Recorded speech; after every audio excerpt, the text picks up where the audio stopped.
Here's the thing. We only have this one life here on Earth. And since our time is so limited, it should be filled with things that bring us true happiness, whether that's work, family, travel, or passion projects.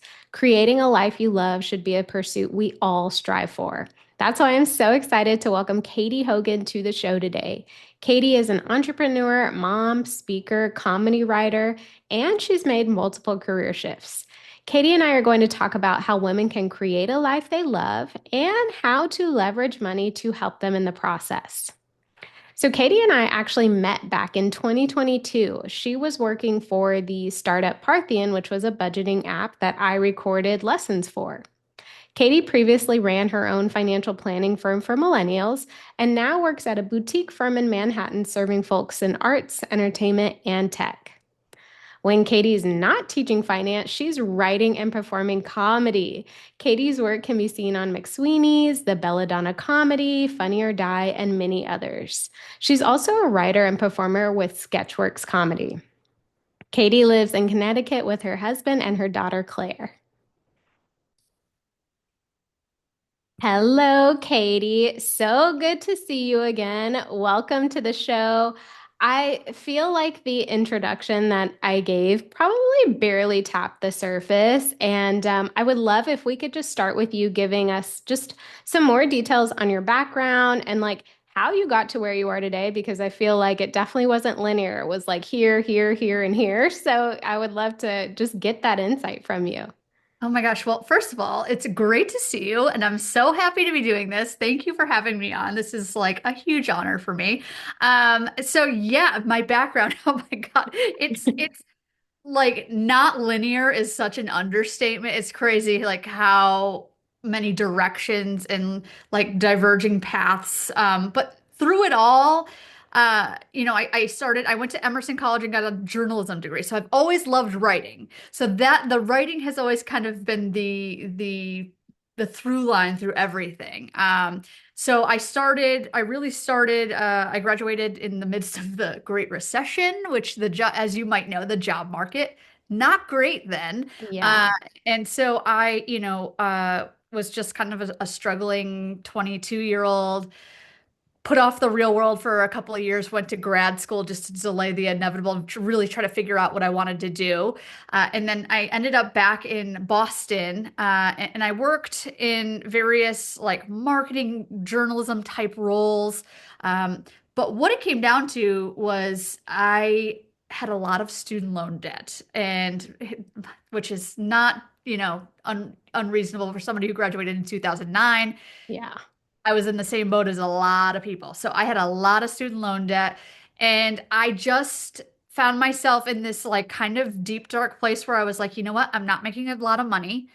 I have six figures in student loans, and I don't know what I'm doing. Like I don't, I don't know what I'm doing in any sense of the word financially, or professionally. I had like ideas of where I wanted to go, but I felt very lost at that time.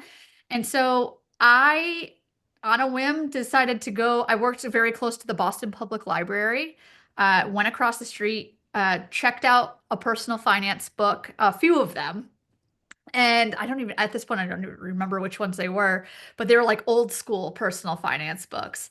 And I was reading them and I thought, okay, this information is really, really useful. And I wish I learned it sooner. But it also, in many ways, felt like it was written for my dad, or like, Mhm. an older white dude who Yes. made a lot more money. Like that's who it felt like everything was written for. Um, but I really enjoyed learning about money and about finances. So I was like, you know what? I think I might be onto something here. And within a couple of years, I decided, you know what? I really want to pursue this, and learning about money, as much as I can. And I, had a lot of discussions with friends who are in similar situations as me, where they also didn't know what they were doing with their money. They were never taught about anything, how to build wealth, how to save. Like we all were very elementary in our knowledge there. So I was like, you know what? This is crazy. Like there has to be a better way to get this information out there and help people become more financially independent, more financially literate. Um, so I just was like, you know what? I'm going to be a financial advisor now, which is crazy. But I did. So I completely pivoted, and I ended up going to Edward Jones because they had a really great training program. And you know, ultimately, like it wasn't a great fit for me as a company, but their training program was great to start, and they, you know, would pay for all your licensing and things like that. So I went through them, learned what I could learn, and then with 2 years of experience under my belt, I was like, I'm ready to launch my own firm. Yes. Crazy. There was a you know up and coming. Now they're huge. A network called the XY Planning Network, XYPN, and it was all XY meaning Gen X and Gen Y. And it was all like younger planners and stuff, and people who were launching their own independent firms. I joined them. They helped me launch. I did that for a few years. And it went fairly well. And during this time, I started like doing public speaking and writing again, but more about personal finance. Ended up working at a bigger firm in Manhattan, and so I ended up being a financial advisor slash planner for about 8 years. Um, Wow. yeah, and then I ended up going into the tech side, and was head of curriculum and coaching at an app, and built like over 300 education modules, and worked with people like you to really like it's just I'm so passionate about helping people, especially women, get better with their money because I have seen how it's changed the trajectory of my own life. Mhm. Um, and I really want to help as many people as I can with that. So that's like the how I got to where I was with in the finance world. Throughout this whole thing, I also was like, you know what? I love comedy. I've always loved comedy. Um, but I was too scared to take any sort of classes when I was younger. And then one day I was like, you know what? Life's too short. Just gotta go for it. And I signed up to take some classes, and I ended up loving it. And I have been doing comedy for over 10 years now. Uh, Wow. and it's kind of gone hand in hand with my personal finance career in a lot of weird ways. So yeah, so I ended up writing like two humorous personal finance books. I try to incorporate humor into all the talks that I do. And that long story short, that's really where you know how I got here, and you know what I do, and I love it, and it's a weird career, but it's very fulfilling. Oh my gosh. I feel like I have so many questions, but like one kind of theme that I picked up on is like your ability to just do it, right? Like you just went to the library and checked out personal finance books. I have a question about that, but then it's Sure. like you realized you love comedy, so you're like, I'm just going to take a class. I feel like that is such an undervalued trait, and I think more people really need to tap into that because how else are you going to know like if something is meant for you or if like this thing that like you keep thinking about if it's going to work or not unless you try. So I love hearing that. For the personal finance specifically, I mean, were you just kind of like sick and tired of being sick and tired or like what was there a thought or a bill or like an action that like prompted you to just like get up and go check out some personal finance books? Yeah, so it was really tallying up the total of my student loans and realizing, oh my God, it's $107,000. And I don't know how I'm going to pay this. But then I was like, on the other side of that, I was thinking, okay, I'm 24 years old. My life is not over. I'm like, I feel like my life has not even begun, and it hadn't even begun. And so I was like, I'm too young to quit on myself, but also this is very serious and I need to figure something out. And I have always kind of been humble enough to know that I don't know anything at all. I And love that. so And I've just always had a lot of very much a love of learning and curiosity. So I was like, what am I missing here? I'm missing something. There's got to be things that I didn't learn, growing up or whatever. And I didn't come from money, and I didn't come from even a town that had money or a city that had money. It was all people who were like me, like people who grew up middle class, but maybe lower middle class, and it just wasn't a part of the culture to like know these things. And I was like, what, I'm missing something. I'm missing something. So I Yeah. kind of just it really put that journalism cap on that I had picked up at college, and was like, all right, I got to discover what I don't know about money. And that really was the catalyst for it. And yeah, it really it changed my life. And I was like, Yeah. okay, I wanted to become like an evangelist for financial literacy, because I've seen how it can really change your life.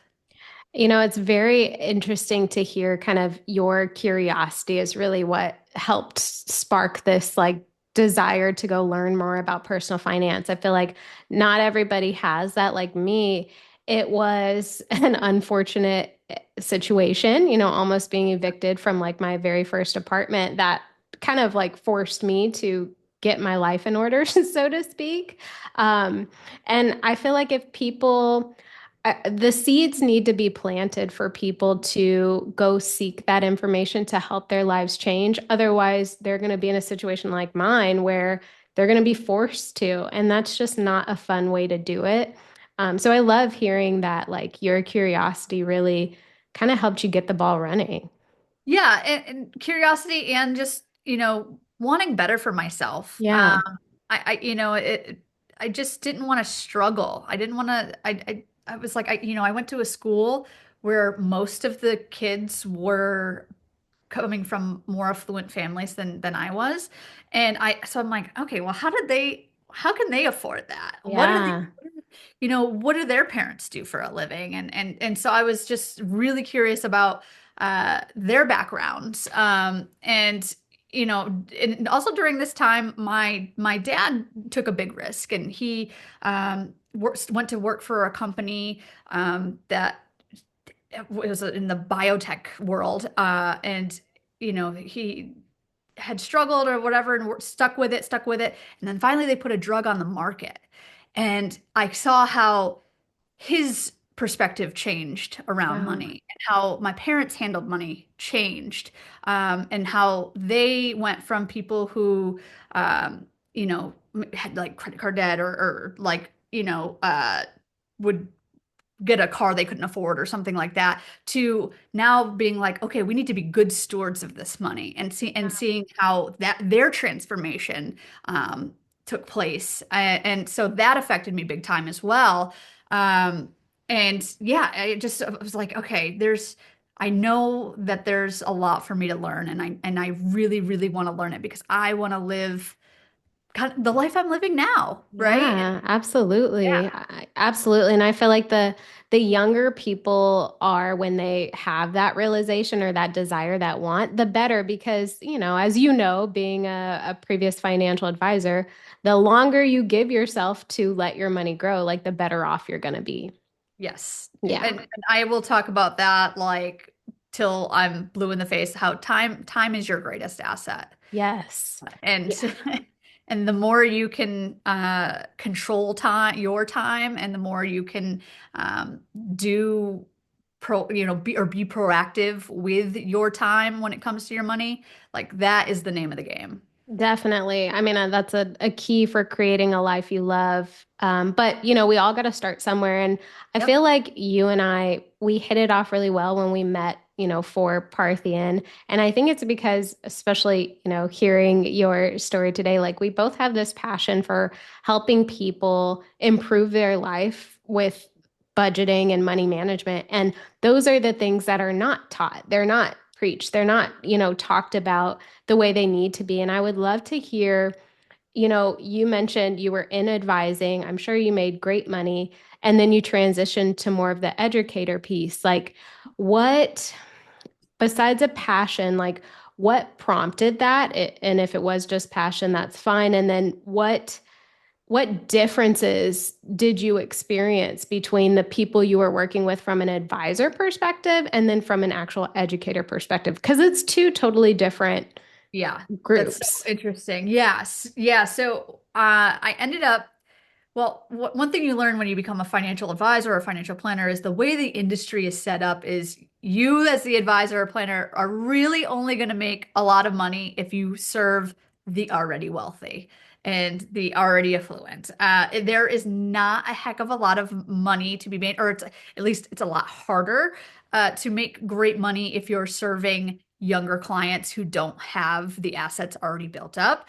So that was the kind of that's been the traditional problem in the advising world. So I've found myself in that position where I wasn't always help. I would take on younger people, but I would also have to take on more affluent older people, and I wanted to help certain demographics that really needed it. Like you're making all of your big life decisions in your 20s, 30s, and 40s as far as like Lord knows everything. Everything. Everything. You're like, this is like when things are happening. And those people really need help. But it's not always lucrative for financial advisors. And so that's the position I found myself in. And I just had this realization that, and this is what led me to go and to be an educator, is I just was getting so much more fulfillment and joy and satisfaction when I was helping the people that I really wanted to help and that needed the help. And, making New York City's already super elite and super wealthy more super elite and super wealthy was not as fulfilling. Yeah. So that's really why I decided to switch. And and then ultimately, the differences in the clients there, it's funny that we all sort of struggle with the same things. So Interesting. it's all about your money mindset. Oh my gosh. You're like reading my mind because I'm like, I need to ask you about that. Okay, Because yes. I had, and I would go into these meetings with people who had, very, very high net worth, seven, eight figures of net worth. In all senses of the word, they had made it. They were successes and they should have a certain level of comfort and they should have a certain level of, feeling like, all right, well, what's left to do? I can go live the life I want to live. Boy, is that not the case. So, and I know like Ramit Sethi talks about this a lot. Like if you are not great mentally with money at $50,000, you're not going to be great mentally with money at $500,000. You're not going to be great mentally if you have $5 million. Your mindset does not change. And that to me, and people don't even believe me when I say that, Yeah. but it's so, so true that the issues with spending, with fear, scarcity, feeling like it's never enough, feeling, whatever feelings you have, people have a lot of trauma around money. People have disorders around money. And it doesn't matter if you have $0 net worth or $10 million net worth. Those issues are throughout, which that to me was fascinating. Yeah. Um, and truly, again, being an educator, while I was, financial advising for some wealthier people and all of that, I was like, you know what, they would benefit more from a financial coach. They would benefit more from a financial therapist. And so that is another reason why I wanted to become an educator is like, I can still, help a lot of these more affluent people too, but it's going to be in a much different way or Right. format. They, everybody's got these thoughts running through their head when it comes to money, and we're all frankly more alike than we are different when it Yeah. comes to that, and everybody's got their issues. Yeah, I mean, I think that's you hit the nail on the head, and it's so refreshing to hear you say it, especially with people who have high net worth, because a lot of times those who don't have a high net worth, like that's what they strive for, right? But they do have to understand that with more money comes more problems, right? But also, you hit the nail on the head. If you can't manage what you currently have, making more is not going to be the solution. You're going to have the same struggles just on a bigger scale. Yeah, oh, 100%. Yeah. Yeah. And if you struggle with impulsivity, if you struggle with, um, fear around whatever it is, that remains as Yeah. your balance sheet grows or shrinks or whatever, those psychological, issues will remain. So we really like the work of financial educators, financial coaches, financial therapists really has to center around making your relationship with money more positive, having it reflect the truth and not necessarily the stories that you're telling yourself. Yeah. That is the real foundation of the work that I started when I first started in this career. I was like, all right, let's make a budget and not talk about anything else. That you got to go deeper. You got to go, Yeah. and you know that with your clients, it's like you uncover some really, really deep, deep things. Oh, absolutely. It's like you make the budget. The budget is like the ideal scenario, but like Yep. what is actually happening tells a completely different story. 100%. And that's 100%. what needs to be worked through. But I think, sometimes seeing is believing as well, right? I think people who struggle with money and maybe don't have a lot of money, sometimes they have to invest maybe their last dollar to getting the help they need to see the change and to recognize the changes they need to make.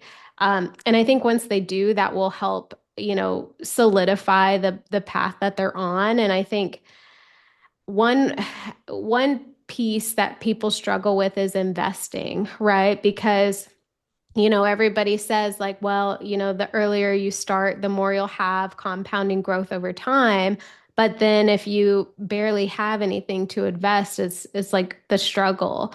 So I would love to hear your thoughts on like when is a person ready to start investing, assuming they don't, have a high net worth, and like at what point is it just going to have to be a you got to take the risk and do it because you're wasting precious years. Yeah. I think there's a lot to be said for sometimes we overthink things.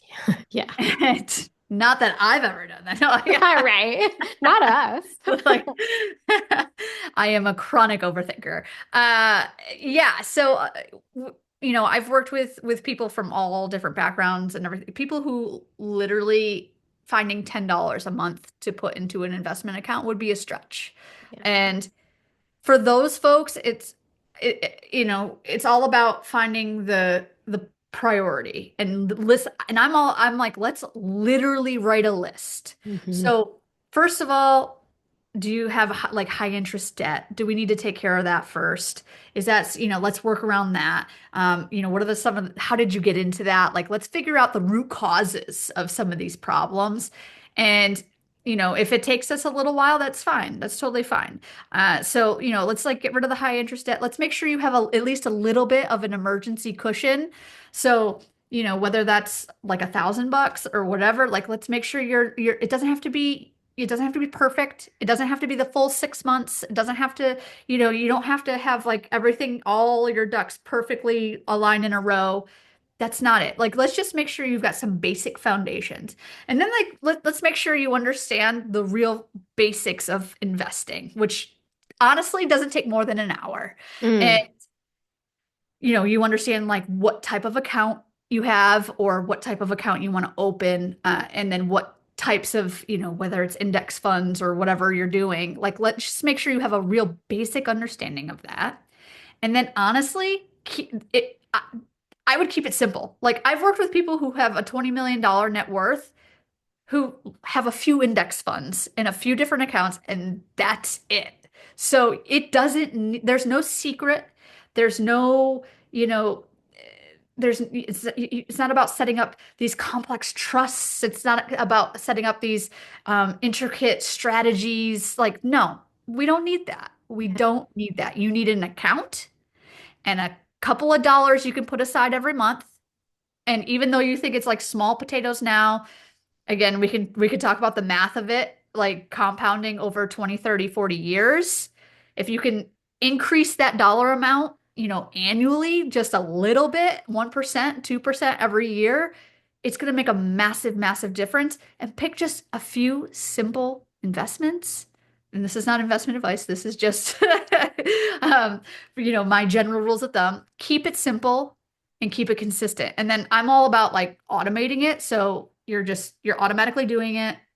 You're not thinking about it, but you don't have to be in the perfect situation to start. And a lot of times, if you just work a full-time job and you have a 401k, and you're working on getting out of debt and you're working on building your emergency fund, if you can participate in that 401k and receive a match, you should do it. You should Yeah. absolutely prioritize that and do it because that is investing, that is starting. You don't have to be an expert. You don't have to have it all figured out just to start. At some point, you just you just got to take the risk, you know? Yeah. Yeah. I mean, I think the way you explain it just really sums up the simplicity of it, right? I think because it's not a topic that is just openly taught or discussed, it seems so intimidating, but it's really not. But it is such an essential part of someone creating the life they love because of that compounding growth, right? Like, having that money set aside means you can retire early. It means you can quit your job and start a business. It means so many different things, but only if you take that initial step. And it's hard to do, but like you said, like getting clear on your priorities and even starting with small amounts can make a massive difference. Massive. Yep. Yeah. Absolutely. So I want to go back to like creating a life you love and how money can help you do that. So obviously investing really can set you up for success long term, but like maybe on a not so long-term scale, in your opinion, like how does money play a role in helping people create a life they love? And I also just want to get your thoughts on social media and it like creating this facade that people, see and want to strive for and think that that's the life they want. Like, I would love to hear your thoughts on that because money obviously plays a role there too.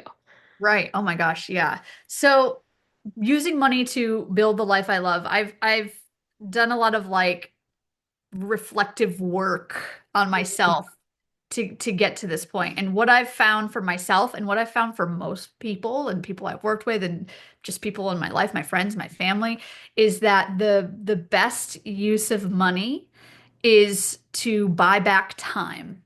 And Ooh. so Explain yeah, explain that really quick because that's powerful.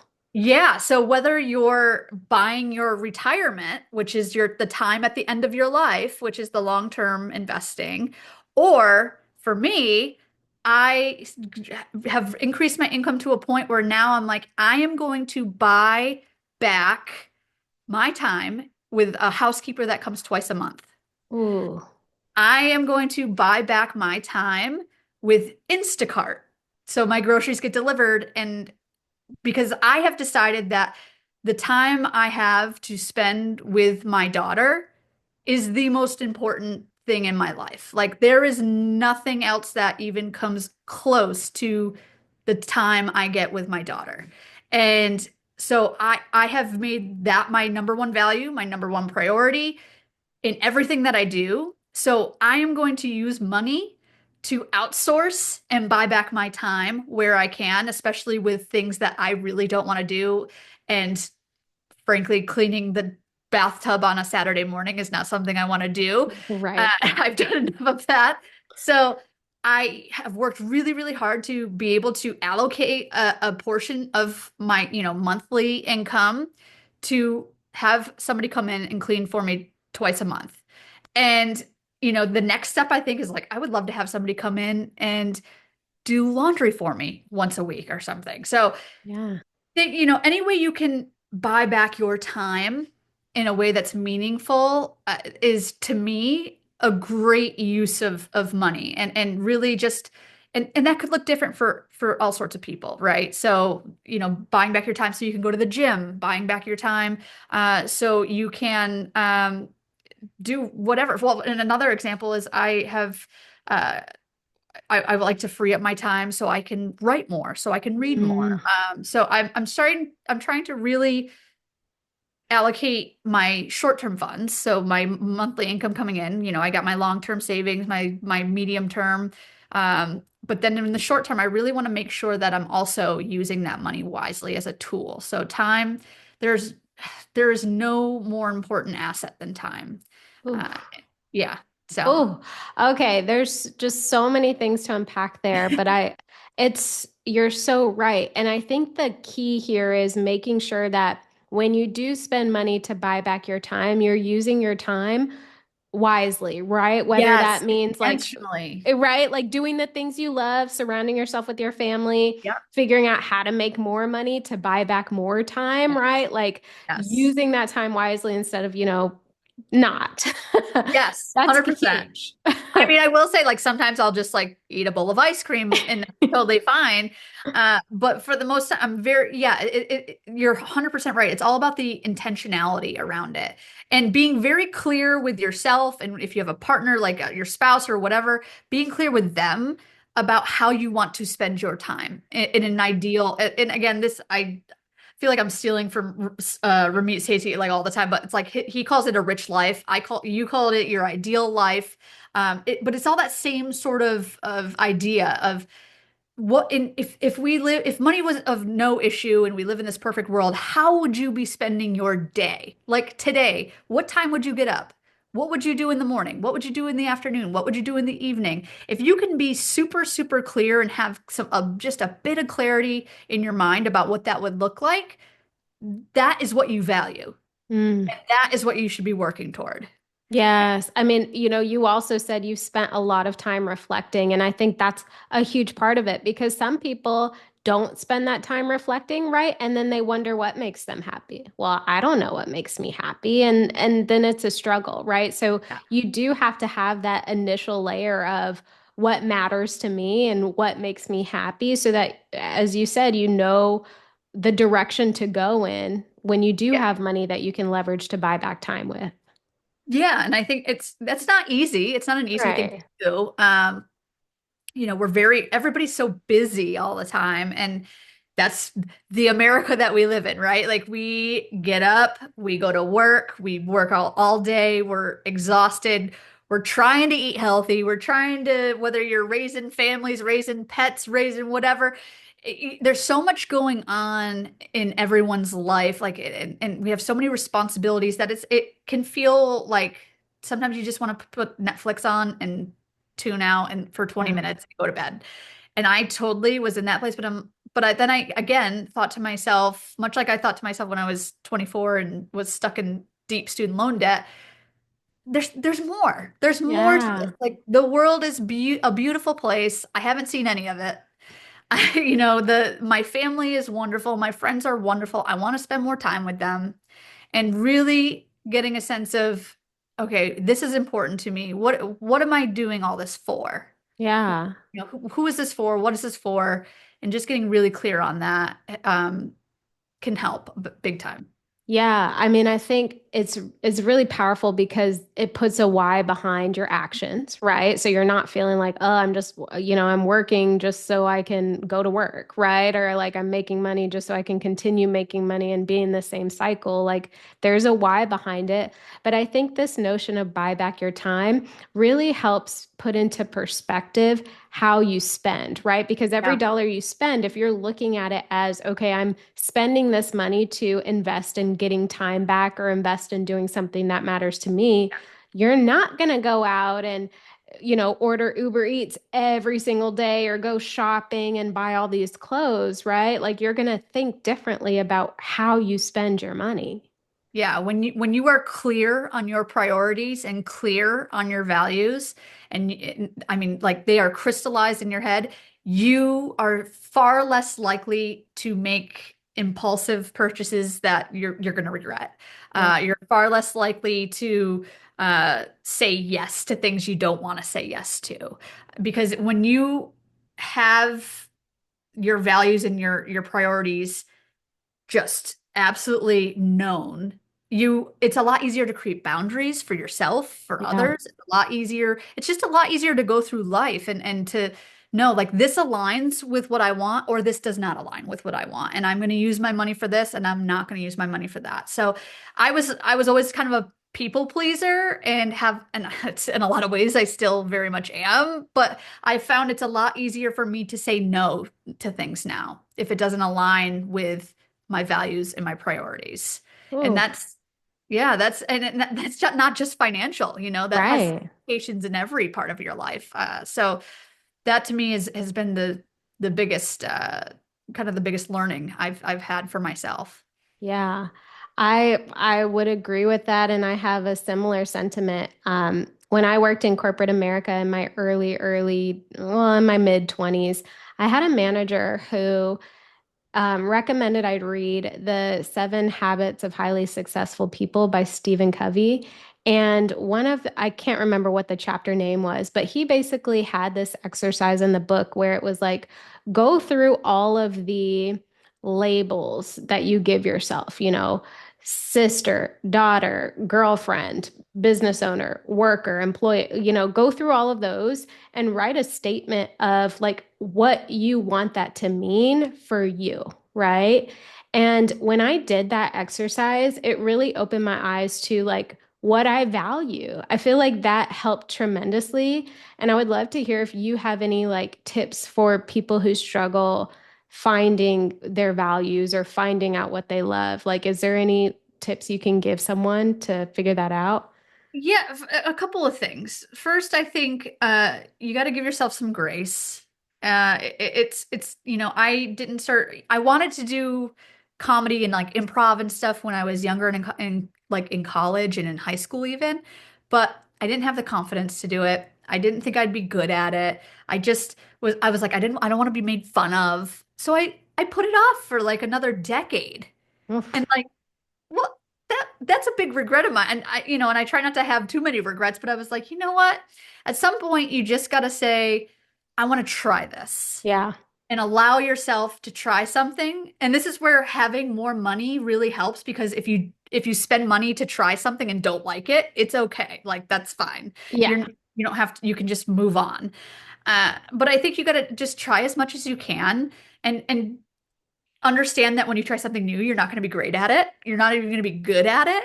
And it takes time. So to give yourself a lot of grace to find what your thing might be.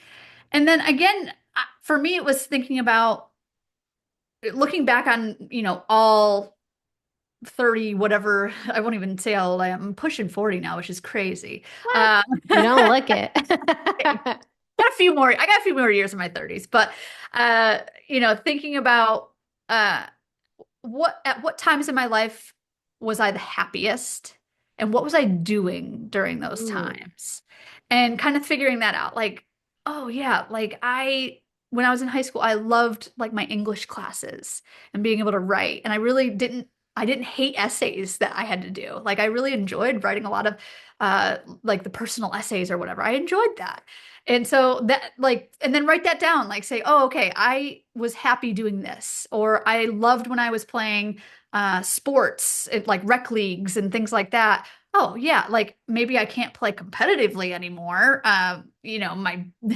just don't have that level of athleticism in me. But maybe there's a few rec leagues I could join.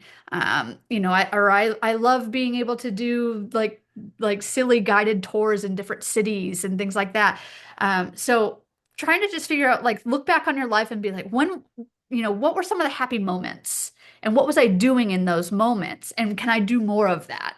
Yeah. It's another way that I've kind of found like, oh yeah, no, I really enjoy, I really enjoy writing. I really enjoy going to comedy shows. I really enjoy seeing new cities, things like that. So yeah, give yourself a lot of grace, try a lot of things, and just try to remember when, times in your life when you were the happiest and what you were doing in those times.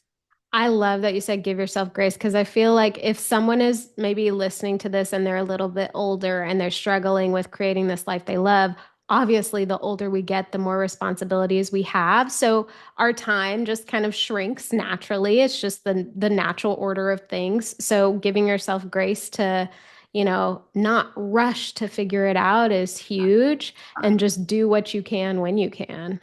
My mom just picked up in the last couple of years golfing. and she's Wow. obsessed now and she loves it. And she's made so many friends. And it was not something she did until she was, she's not that old. She's like, not even 60 yet, but like this is something that she picked up technically later in life, right? And but it's something that she loves now. And and she's made like new friends. And like who makes friends that, when they're older like that? They've made all sorts of new friends. So I think, if you had one day to live, 1 year to live, and you could try something new, you would do it because having that experience is better, even for as short as it might be, is better than not having it at all. And Yes. I try to step back and like see a little bit bigger picture Yeah. and think, you know what? I could be 75 years old. If I find something cool I want to try out, I'm just going to do it because Yes. at the end of the day, like, what's it all for? You gotta, Right. you know, we're Well, and not here. usually it pays off, right? Like if we Yes. just take you as an example, like there were instances in your life where you took risks, like for things that you cared about, confidence aside, money aside, you took those risks and it's paid off. And in fact, I really want to talk about, your comedy career because it's very crazy. You mentioned that like you didn't do it for 10 years and that's a big regret, but I'm a big believer in divine timing and everything happens the way it's supposed to. And, we were talking before I press record about like a huge thing that's happening for you in your comedy career. Can we talk about that? Like, Yeah, go for ahead and sure. share for those listening, like what this huge thing is. But I also, Katie, would love to hear, when you did finally get back into comedy, like, your thought process around that. Yeah, yeah. So again, it was something I always wanted to do, but I didn't have the confidence to even try it.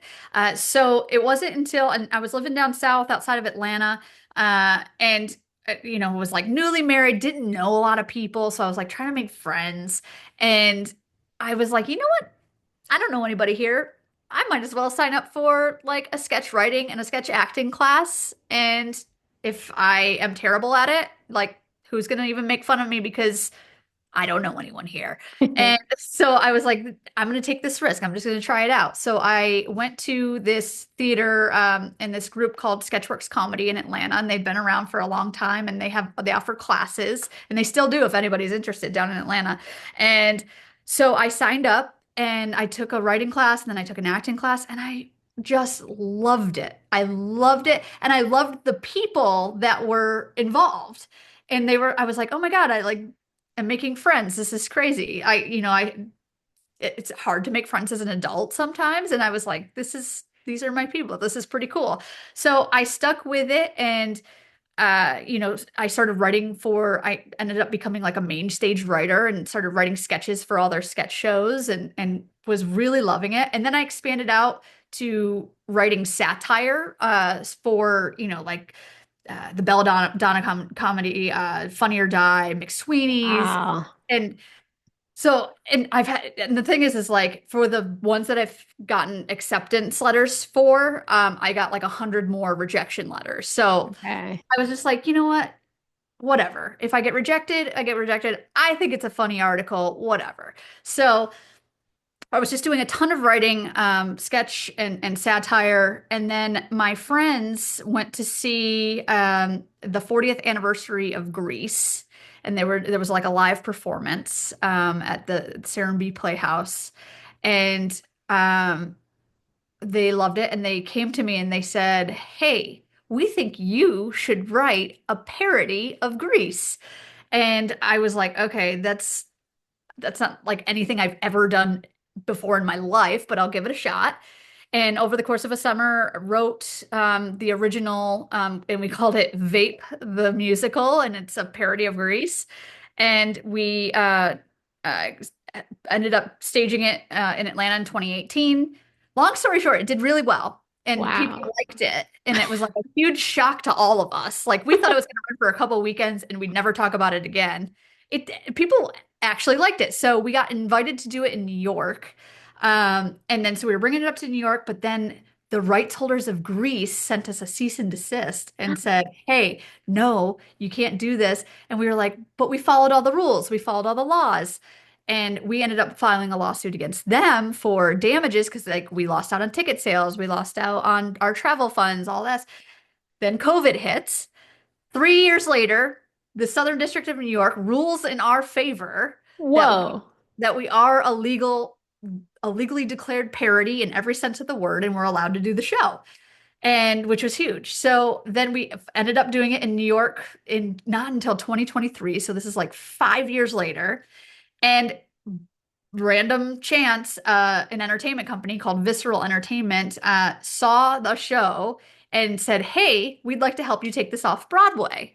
And we were like, come on, no way, no way. And they're like, well, it needs a lot of work, but we think it's got a lot of potential. So for the last almost 2 years now, we have been redeveloping it, doing a lot of rewrites, things like that to get it off Broadway. And hopefully this summer, knock on wood, we'll be opening in New York off Broadway with Vape, the Grease parody. So That it's, is just incredibly inspiring. Congratulations again. Like, you know, who would have thought, like, taking that first step to take the class would have turned into like a full-on passion project turned career? Like, holy yeah, cow. no, never in my wildest dreams. Like, Wow. honestly. And it's been, it was stressful like during the lawsuit and all that, but like we knew we hadn't done anything wrong. And then at the same time, like this has opened a lot of other really cool doors for me. So you just, you got to be able to be willing to like ride the wave of life. Yeah. I've always just been like really open to like, all right, again, divine timing. So you never know. Wow. I mean, again, that's incredibly inspiring. And, I hope it encourages listeners to just take that first step because you don't know what's going to happen and things beyond your wildest imagination could come and, get you closer to that life you love. So love that for you, Catie. But And for the record, I also have had hundreds and hundreds of sketches that were terrible and nobody liked and nobody put in any shows. So not exactly an overnight success. But I think the most important thing is that like you enjoy doing that, Yeah. right? So like Yeah. it you correct me if I'm wrong, but it probably wasn't for like success, right? Like this Oh was yeah, no, something not that at you all. loved and enjoyed doing. It just so happens that you have become successful with it. Which is just crazy. Huge. I think that's incredibly inspiring. And, I would love to get your take on just time management because obviously, like with everything that you have going on, even kind of navigating the play and work and motherhood and being a wife, like how do you manage it all, number one? And like what advice can you give to someone who struggles to Yeah. manage all of the competing priorities? I won't say that I'm perfect at this. I am not perfect at this at all. And it is something that I work on daily because especially as women, there are so many demands on us on a daily basis, just in every aspect of society, that it can be really, really, really overwhelming. And it's very easy to burn out. So right now, like I am, as we record this, by the time this airs, the baby will be here. But as we're recording, I am like 8 months pregnant. I have a 2-year-old. Like I'm doing all this other stuff professionally. And also like I would like to be able to like have dinner with my husband tonight. You know what I mean? Like it's a lot. It's a Yeah. lot and I've been burned out, but again, it comes back to giving yourself grace. And so for me, it was realizing like, okay, I can let the candle burn at both ends, but eventually everyone's going to suffer in my life. Mhm. And that's, having a young family and like having a lot of responsibilities. I'm like, I don't want to let everyone else suffer too. And so knowing like my well-being impacts everyone in my life's well-being is very powerful. So for me, it's like, okay, and actually it was my husband's aunt once told, and she's very, very, very successful. She's a single mom. She's like C-suite at a hedge fund. Like she's very successful. She told me, you can have it all, you just can't have it all at once. Oh, And I was that when especially when I became a mom, I was like, oh, yeah, I get what she's saying. I get what she's saying that if right now I'm prioritizing motherhood and then I'm prioritizing this off-Broadway play. And like those are the kind of two of the big things in my life right now. So some other things are gonna be on the back burner for a little while. But a few years ago, like my husband had cancer. He was number one. wow. His care had to be number one. And some other things in my life had to take a back seat. Yeah. And that's how life is. Your priorities are gonna shift depending on who needs what at that time. But it's important to remember you got to keep yourself on that list. Oof, yeah. And if you need to prioritize, like after I had my first baby, I had a real bad bout of like postpartum anxiety. I had like my mom was like, you got to figure this out. Like you got to prioritize this. And so once I figured that out, I was able to then shift. So Yeah. that giving yourself the grace to be able to shift those priorities and shift how you're managing your time is there's nothing more important than that. Whew, I could not agree more because it's like if you force it, right, you're gonna crumble. Oh, But the sooner you give yourself permission to be fluid and flexible, those are like words I would tell myself when I struggled with control. I give mhm. myself permission to be fluid and flexible because, the boat's gonna row whatever way it's gonna row. You can Yeah. try as hard as you want to row the other way, but that's just not the way the ocean will work for you. And the sooner you accept Oh, that, the better. 100%. Yeah. 100%. Yeah. And I feel like the theme of this hour that we've been talking has been managing time and how do you Yeah. how do you get more of it? And Yeah. honestly, It money is a great tool. yeah. Well, and I think another theme is like prioritizing, what matters most and also too giving yourself grace as you figure Yeah. it out because there's not a playbook and No. everybody's going to be different. Yeah, and what works for you might not work for anybody else, and that's okay too. Right. You got to figure out what works for you and what works for your situation. And don't be on social media comparing yourself to these all these other folks because that's a very curated look at other people's lives. It's Right. not the truth. Yeah. Yeah. Yeah. And also too, like if you're finding yourself kind of being sucked into someone else's curated life, does it even align with your values, right? Like you're feeling a certain type of way for whatever reason, but is it, does it really matter? Yeah, And I think that's a big thing. So knowing your values will make a big difference. But 100%. Catie, I feel like this was such an encouraging and inspiring episode. Thank you so much for coming on and sharing everything that you've been through and like what you've learned along the way. Where can listeners connect with you and, just stay up to date and see how things go with the play? Yeah. Oh my gosh.